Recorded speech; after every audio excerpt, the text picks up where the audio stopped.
справим с загубата на коса след прекаран коронавирус? След прекаран коронавирус в резултат на стреса, на който е подложен организмът при срещата с вируса и понякога и поради проведената медикаментозна терапия, косата започва да пада доста активно. Това е особено силно 2 или 3 месеца след прекараната инфекция. Загубата на коса, сееборейният дерматит, акнето, нарушението на съня, хроничната умора и стресът са малка част от състоянията, с които борбата продължава и след победата на организма над болестта. Загубата на коса при преболедували от новия коронавирус може да продължи до 4 месеца. Топ 6 билки против загуба на коса. Ето кои растения са сред най-ефективните натурални средства за лечение на загуба на коса. Алоe вера растението хидратира скалпа в дълбочина, като стимулира появата на нова коса. Използва се при различни форми на загуба на коса, като често се препоръчва и за превенция. Ако знаете, че ви предстои стресов период или лечение, добре е да нанасете върху скалпа гел с алоe вера поне веднъж седмично. След като престои за няколко часа, се отмива. Това е достатъчно, за да подпомогнете косата си. Женшен за билката се знае, че стимулира кръвообращението, което увеличава притока на кръв и снабдява фоликулите на косата с достатъчно количество хранителни вещества. Розмарин растението може би държи първенството сред билките, препоръчвани при загуба на коса. Има свойствата както да ограничи падането на коса, така и да подпомогне израстването на нова коса. Без значение дали приемате отвара от розмарин, дали използвате екстракт или козметичен продукт, знайте, че се грижите за косата си. Индийско цариградско грозде, макар у нас да не е сред най-популярните, тази билка е източник в големи дози на фосфор и калций, в комбинация с желязо, витамин В и каротин. Тази комбинация заздравява космените фоликули по уникален начин, дарявайки косата с блясък. Репей, мнозина смятат репея за плевел. Но използван като билка, той е незаменим източник на фитостероли и есенциални масни киселини. Тези вещества се отразяват изключително благодатно върху скалпа и подпомагат растежа на косата. Игликата ограничава загубата на коса и предотвратява лющенето на скалпа. Тя е източник на гама-линоленова киселина, което вещество намалява увреждането на косата. 6 народни рецепти при загуба на коса. Щом сте започнали да събирате информация за алтернативното лечение на загуба на коса, без съмнение сте попаднали и на народни рецепти, които подпомагат лечението. Коприва и чешмир. За приготвянето на тази рецептата са ви необходими по 2 шепи листа от коприва и чешмир. В подходящ съд вместимост около литър се поставят билките и се заливат с половин литър вода. Оставят се на тъмно място за 4 дни. След това получената течност се втрива в корените на косата. Прави се масаж на скалпа и главата се увива в кърпа. Преспива се, а на сутринта косата се измива само с гладка вода, без измиващи средства. Зехтин и репей. В стъклен съд се поставят 200 грама корени от репей, които се заливат с 200 грама студено пресован зехтин. Сместа престоява денонощие, след което се пресипва в съд за готвене и се оставя да ври за 20 минути. След като изстине, се нанася върху мокра коса. Оставя се да действа около час и се отмива с шампуан против загуба на коса. Бръшлян и репей.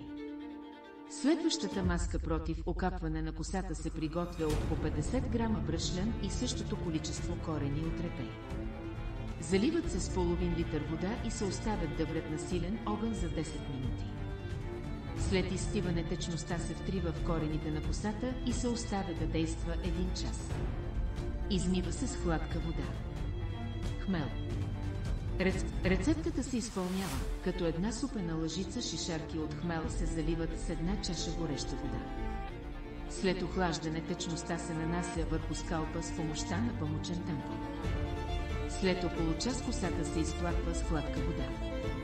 Невен и репей. По една супена лъжица от двете билки се кипват в половин литър вода. Оставят се да врят на слаб огън около 30 минути. След охлаждането на течността с нея се изплаква вече измитата коса. Важно е да се прилага след всяко миене на косата за поне месец. Сминдух. Сминдухът също помага при падане на коса, като в същото време стимулира растежа на косата и увлажнява скалпа.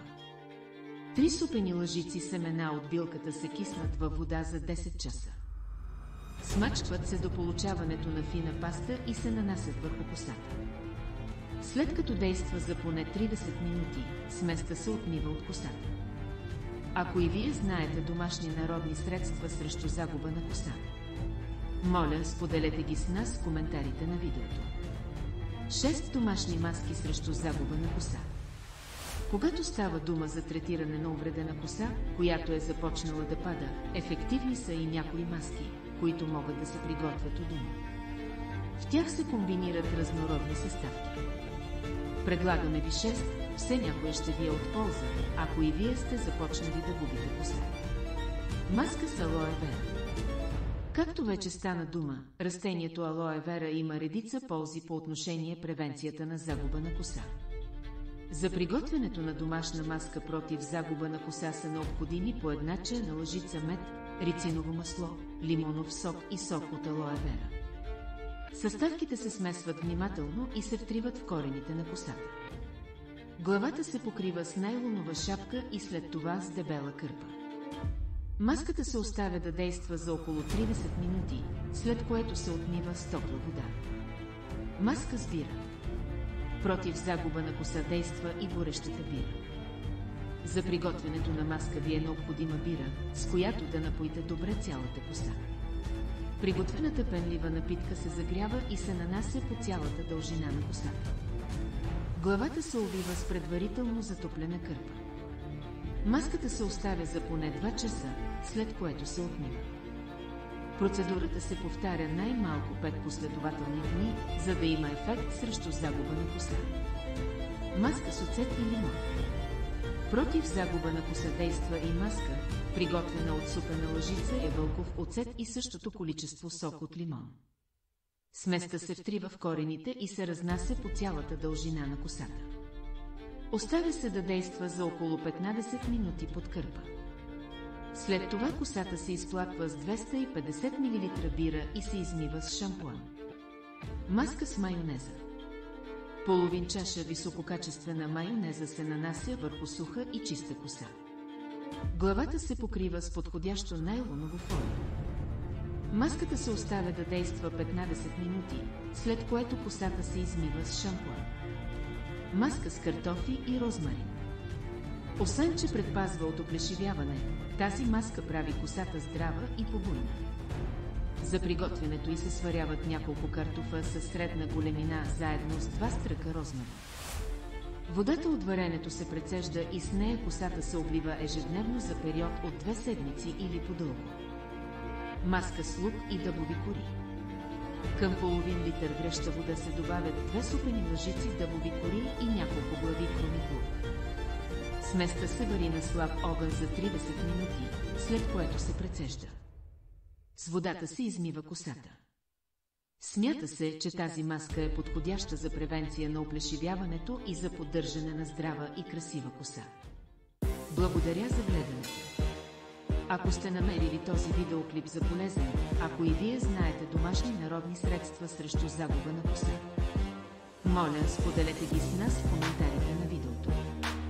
Харесайте, споделяйте и се абонирайте за канала Моето здраве. Благодарим ви!